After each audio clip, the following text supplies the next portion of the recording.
बड़ी खबर आपको बता दें, महाकाल शिवलिंग में क्षरण बढ़ा है।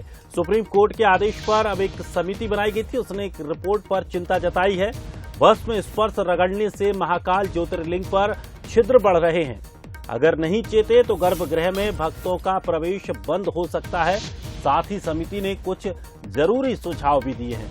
तो बड़ी अपडेट, बड़ी खबर उज्जैन से, जहां महाकाल शिवलिंग पर अब भस्म स्पर्श रगड़ने से महाकाल ज्योतिर्लिंग पर छिद्र बढ़ रहे हैं, जिससे शिवलिंग का क्षरण हो रहा है। तो समिति ने कुछ सुझाव भी दिए हैं और साफ तौर पर कहा है कि अगर नहीं चेते तो गर्भगृह में भक्तों का प्रवेश भी बंद हो सकता है।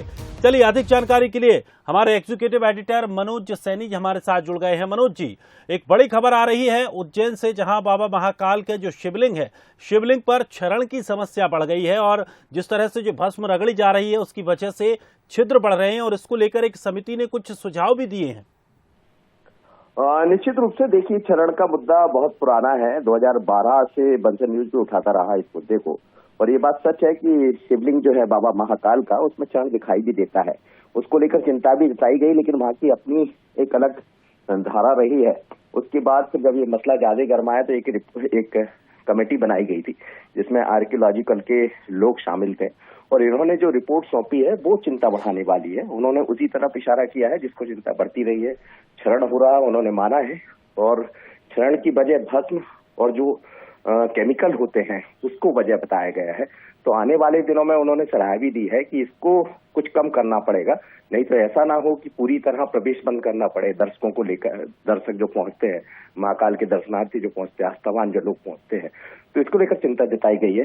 करीब 6 बिंदु उन्होंने दिए हैं, जिसमें अलग अलग तरह से उन्होंने कहा कि इन बिंदुओं के आधार पर हमें आगे बढ़ना चाहिए। जो भगवान को चीजें चढ़ाई जाती है, चाहे दूध हो या बाकी चीजें हों, उसको पहले जांच लिया जाए कि वो किस स्तर का है, उसमें कहीं केमिकल या ये सब तो नहीं है।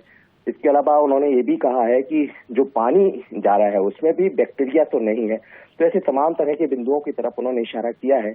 बड़ी बात यह है कि इन सुझाव आने के बाद अब क्या होता, क्या गर्भगृह में प्रवेश को रोका जाएगा?